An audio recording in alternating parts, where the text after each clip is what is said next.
हामीले कम्प्युटर नेटवर्कमा ल्यान टपोलोजिज भनेर चाहिँ धेरै पढ्यो नि। अब आज चाहिँ हामीले ल्यान टपोलोजी चाहिँ कन्फिगर गर्न गइरहेको छौँ है। त्यसको लागि चाहिँ हामीले रिक्वायरमेन्ट भनेको सिस्को प्याकेट ट्रेसर। अब आज चाहिँ ल्यान टपोलोजिजमा हामीले बस टपोलोजी, स्टार टपोलोजी, रिङ टपोलोजी, मेस टपोलोजी चाहिँ बनाउँछौँ सिस्को प्याकेट ट्रेसरको युज गरेर। अब यसको लागि हामीलाई मेनमा चाहिन्छ सिस्को प्याकेट ट्रेसर चाहिँ डाउनलोड गर्ने कसरी। त्यसको लागि हामी चाहिँ एउटा कुनै पनि ब्राउजरमा चाहिँ मैले चाहिँ एज माइक्रोसफ्ट एज युज चाहिँ प्रिफर गरेँ।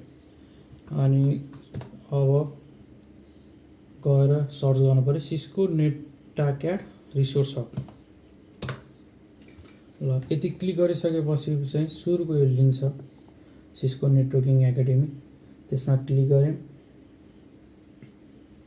अब त्यो चाहिँ खोल्यो है। अब ल्याङ्ग्वेज चाहिँ इङ्ग्लिस चुज गरेँ, रिडेबल हुने भयो नि त होइन। ल अब लोड पनि भयो। अब यसमा हामीले दिएको छ प्याकेट ट्रेसरको डाउनलोड लिङ्क। अब डिफ्रेन्ट इन्भाइरोमेन्टको लागि छ, म्याकको लागि रहेछ, उबन्टु लिनक्सको लागि रहेछ, विन्डोको लागि पनि रहेछ। अनि यसमा चाहिँ यदि सिस्को प्याकेट ट्रेसर डाउनलोड गर्नु छ, बिगिनर्सहरू केही थाहा छैन भने हामीले यसलाई चाहिँ पढ्न सक्छौँ है। यसमा चाहिँ कम्प्लिट गाइडेड दिएको छ हामीले कसरी चाहिँ आफ्नो डिभाइसमा सिस्को प्याकेट ट्रेसर चाहिँ डाउनलोड गर्ने भनेर। अब त्यसको लागि चाहिँ हामीले जब यो डाउनलोड लिङ्क दिएको छ नि, अब यसमा जब चाहिँ हामीले क्लिक गर्न खोज्छौँ त्यति बेला चाहिँ डाउनलोड हुँदैन हो। यसको लागि हामीले सुरुमा चाहिँ लगइन गर्नुपर्ने हुन्छ होइन। अब लगइन गरौँ। लगइन गर्दाखेरि यदि हामीसँग पहिले नेटाक्याड आइडी छ भने चाहिँ हामीले लगइन गर्न सक्छौँ। नत्र भए हामीले एउटा न्यू नेटाक्याड आइडी चाहिँ बनाउनु पर्ने हुन्छ। यसको लागि साइनअप। अब country or region of residence select country. Select कन्ट्रीमा नेपाल। ल नेपाल सिलेक्ट गरेँ। अब स्टेट बागमती सिलेक्ट गरेँ। अब बर्थ डेट ल ठिक छ, मन्थ ल यति कन्टिन्यू गरेँ।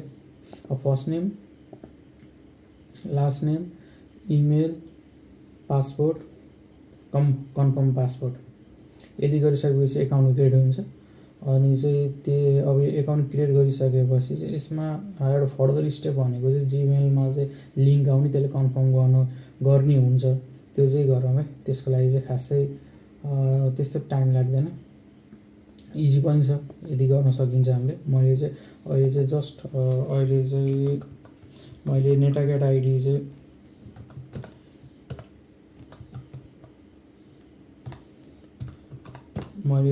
लगइन गर्नलाई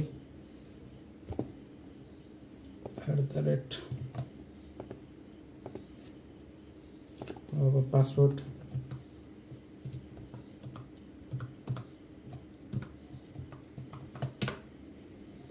हो। जब हामीले चाहिँ लगइन गरेर सक्छौँ, यसमा एउटा प्रब्लम चाहिँ आउन सक्छ।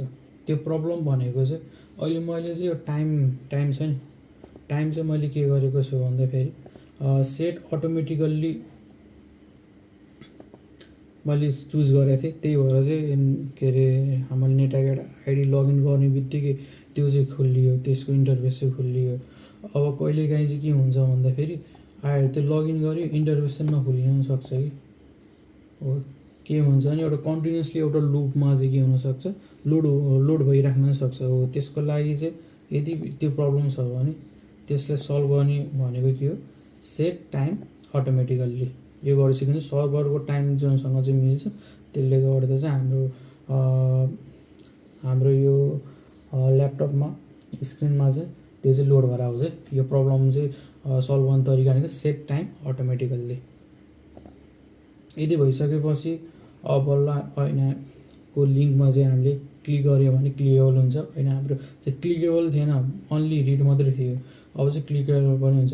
जब मैले क्लिक गरेँ अब डाउनलोड हुन चाहिँ स्टार्ट भयो। अब यदि यो डाउनलोड हुन्छ, डाउनलोड भइसकेपछि यसलाई चाहिँ हामीले अब लोकेसन दिने, यताउता गर्ने त्यो अब एग्रिमेन्टहरू चाहिँ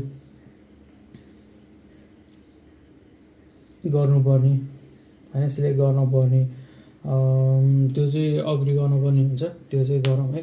मैले चाहिँ पहिल्यै नै यो प्याकेट रेसर डाउनलोड गरिसकेको हुनाले यति नै भन्छु। यसलाई चाहिँ मैले यो डाउनलोड लिङ्क चाहिँ मैले क्यान्सल गरिदिनु हुन्छ। ल ठिक छ, यति भयो चाहिँ हाम्रो काम भन्छ।